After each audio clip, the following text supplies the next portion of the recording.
Welcome to your Barbados Today Evening News Update for Monday, November 16. A historic day in Bridgetown. The old familiar statue of British naval hero Lord Horatio Nelson is no more a fixture on National Hero Square. In a ceremony dotted with cultural presentations and closely observed by Barbadians from all walks of life, the more than 200-year-old statue was expertly removed and transported to a temporary storage site at Block A, the Garrison, before being returned to public display on the compound of the Barbados Museum and Historical Society at the Garrison St. Michael. Prime Minister Mia Mottley told Barbadians gathered in the square, it's time for the country to move forward. And in the same way that this parliament moved from being an instrument of oppression and iniquity to being a tool of empowerment for our people. And it is still taking time because as much as we pass legislation making everybody equal, we cannot pass legislation to emancipate people's minds. That is the process of education and sensitization. And I ask us as a people to recognize, therefore, that the simple removal of this statue on the United Nations Day of International Tolerance is first and foremost a symbol that we are ready to take other steps in the development of our nationhood and in the building of our people to be that proud set of persons who can take on the world without having the historic scars pulling them back to that previous age. I ask us equally to recognize that the work must continue, but the greatest battles are no longer in Parliament, no longer at the level of our head of state, no longer in the physical infrastructure that we will put in place to remind you of what happened and what we must not go back to. The greatest challenge comes, my dear, with you talking to your daughter, and you talking to your son, and you talking to your nephew, and you talking to your niece, and you talking to your neighbor, and you talking to each and every one of us. And in the schools, Santia, because if the stories are not told, and if the stories are not owned by us, at the same time as we accept the responsibility for forging our destiny rather than being mendicant and asking others for help. If we can do those things, then I have every confidence, my people, that we will be a stronger and better nation. In other news, hours after news of his departure from the Democratic Labour Party emerged this morning, George Pilgrim remains mum on his surprise move. The former General Secretary and party member for some 26 years confirmed to Barbados Today that he handed in his letter of resignation this morning. Pilgrim, who was recently on the campaign trail with the Dems in St. George North, lost his bid to become the DLP president back in September. The news comes on the heels of revelation from Prime Minister Mia Mottley at the weekend that former DLP members George Connolly and Rodney Grant have joined the ruling Barbados Labour Party. In other news, the first woman to represent the St. George North constituency in Parliament will take up her seat tomorrow.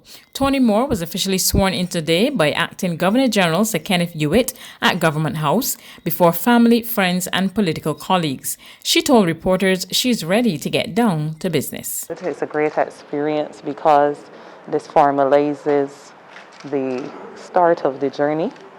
And as I have said since Wednesday night, and as I committed to the people of St. George North and to the people of Barbados, that in this vote of confidence, which was given on Wednesday, November 11th, I have made a commitment as well, and that's a commitment to serve the people of St. George North, to serve the people of Barbados, to ensure that I can widen my mandate of uplifting working people and their families in Barbados.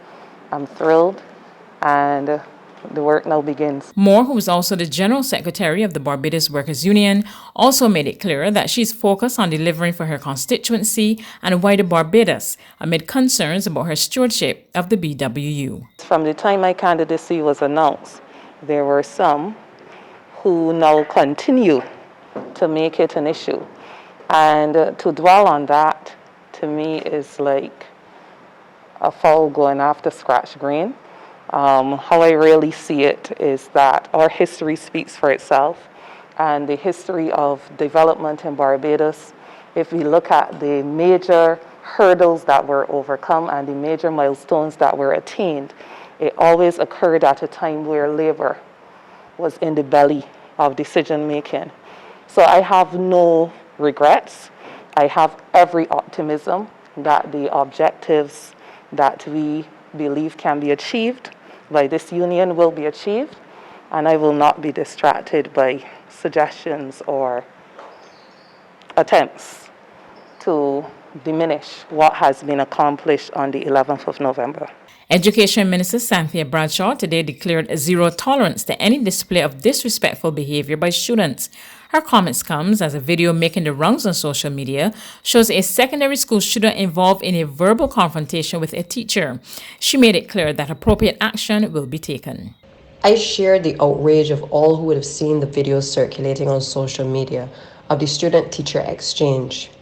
An exchange which was further fueled by laughter amongst students at one of our secondary schools. First, I must point out that while we are only privy to a small part of what could possibly be a longer video, I must say that the type of behavior witnessed is not acceptable. It was neither funny nor demonstrative of who we are as a people or who we must allow ourselves to be or even to become. Secondly, I commend the firmness of the teacher, even though I would have preferred a better choice of language used in engaging with the student. Thirdly, I absolutely condemn the tone and the attitude of the student and wish to reaffirm that while this ministry will always seek to protect the rights of students at all times, so too do we denounce any implicit threats to the well-being of our teachers. Clearly, there are behavioral and respect for authority issues exhibited in the video, and I can assure you that the ministry will ensure that there is appropriate professional intervention to assist all parties involved. There's regional and international news after this short break.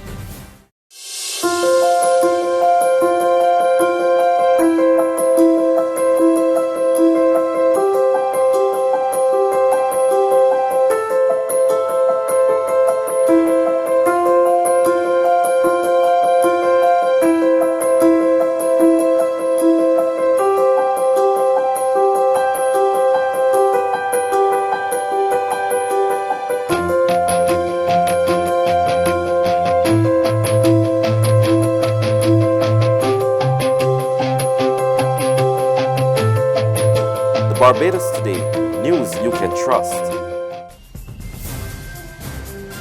To regional news, Guyana's opposition, a Partnership for National Unity and Alliance for Change, today filed a motion asking police to speed up the probe into the murders of the Berbice twin cousins, Joel and Isaiah Henry, and their friend Harish Singh. Kurt Campbell of Newsroom Guyana reports. The motion was filed in the name of Geeta Chandan Edmond and delivered to Clerk of the National Assembly Sherlock Isaacs. Once approved by the Speaker of the National Assembly, the motion will now have to be placed on the parliamentary order paper and then it will have to be debated. In presenting the motion to the Clerk, Chandan Edmond was accompanied by several other opposition parliamentarians, including former Speaker Raphael Trotman and Chief Whip Christopher Jones. Trotman, in pointing out that it is now more than 50 days since the bodies of the three teens were found, said the crimes are undoubtedly hate crimes. I'll stop short from saying whether hate because of politics or hate because of race or even gender.